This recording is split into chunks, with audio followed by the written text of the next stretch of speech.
Welcome to our Bloomberg television and radio audiences worldwide. We are live at CES Las Vegas, and we're joined by an executive that leads a company whose technology, frankly, touches every single display almost that is behind us at this 2.5 million net square foot exhibition, Rene Haas, ARM CEO.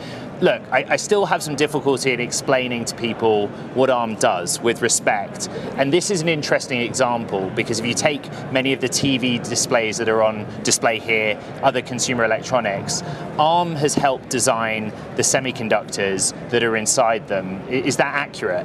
I think so. If you think about all these devices becoming smart devices, whether it's a smart Roomba, smart washer and dryer, smart TV, they all need a brain inside that helps them learn what to do.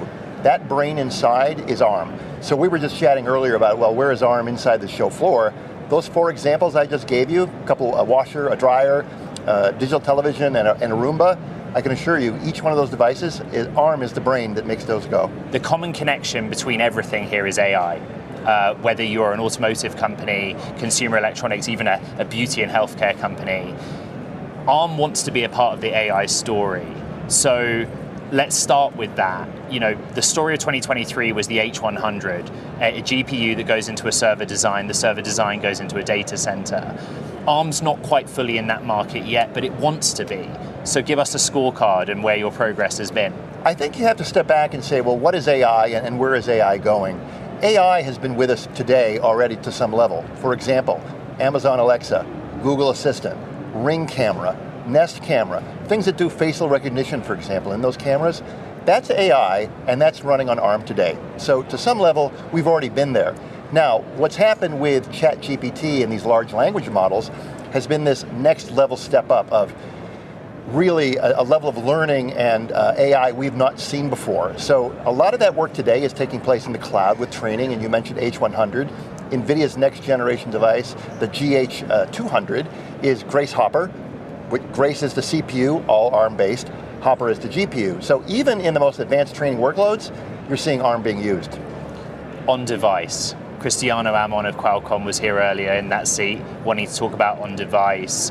What benefit does ARM feel from a consumer that's willing to buy a smartphone in particular, where they can locally run a large language model or a generative AI tool powered by it?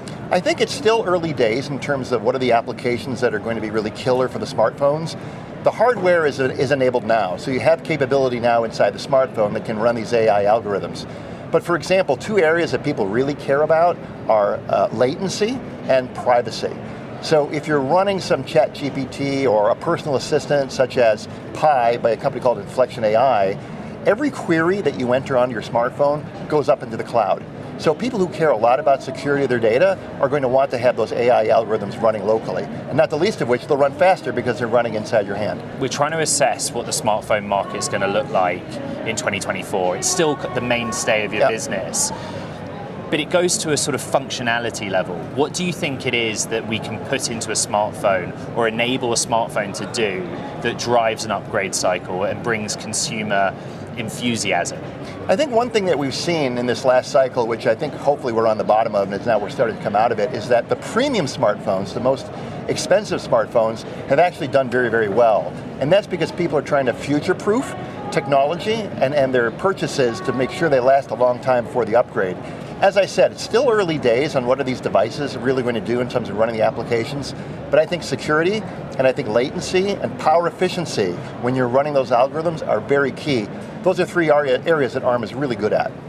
For our Bloomberg television and radio audience worldwide, we're sat here with ARM CEO Rene Haas at CES. In some sense, it's like speed dating being here, right? All of your customers and partners are here in one place. What is it that they're wanting to talk to you about right now while they've got the time with you? Yeah, 150,000 plus, I'm not sure what the exact number is. It's a huge, huge audience. ARM is a unique player, Ed, in that we are in so many different ecosystems. We're in the PC ecosystem, the automotive ecosystem, digital TV ecosystem, semiconductor ecosystem. It's one place where everyone comes and goes, and it's a great meeting to essentially align with what are the targets for the year, what do we see happening.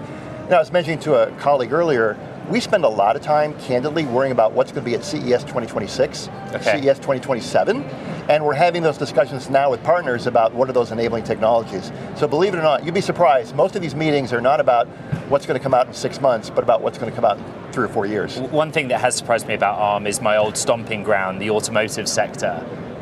You are deeper in that than I think perhaps people realize. How is that business going, and where does ARM touch the automotive sector? So the way to think of an automobile now is essentially a high-class computer, whether it's the digital cockpit or anything around automated driving. All of that requires an incredibly high software load. It requires a broad ecosystem. Again, all things that ARM is very, very good at. So when you look around the show floor here and you see chips from NVIDIA or chips from Qualcomm or chips from MediaTek or NXP or Renesas, all in the Mercedes and Audis and BMWs, all of that runs on ARM. I will assure you, every single vehicle on the show floor here at this show has ARM inside. So you win in any event? One way to look at it, but we've done a lot of work over the years relative to the software ecosystem, I think, to really put us in a place where fundamentally it's the right choice for consumers and designers. I want to go back to the next goal, which is that higher value server market. Do you see a road where you have a clear picture of the percentage of that market that you can touch compared to where you are now? You know, we've been at this for a long time. We started the server effort, believe it or not, in 2010, and now here in 2023, we're really starting to see significant market share. We're now in double digits, and for me, double-digit market share starts to mean you've made a meaningful footprint. AWS, one of our great partners, announced Graviton 4, 4th generation of ARM. Microsoft just announced their own chip called Cobalt. We have a lot of other great announcements coming up with other hyperscalers, and one of our partners, Ampere, of course, has chips with ARM. And of course, I've mentioned them again, thank you NVIDIA, Grace Hopper, the most advanced training chip on the planet, uses ARM. In your most recent earnings, some investors, I think, were a little confused about what's happening right now in the current period and what you said would happen for the course of the year. What do you think it is that those investors misunderstood?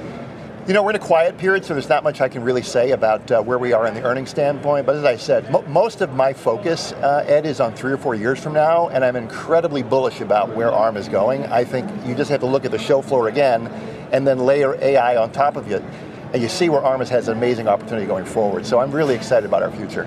Rene Haas, ARM CEO.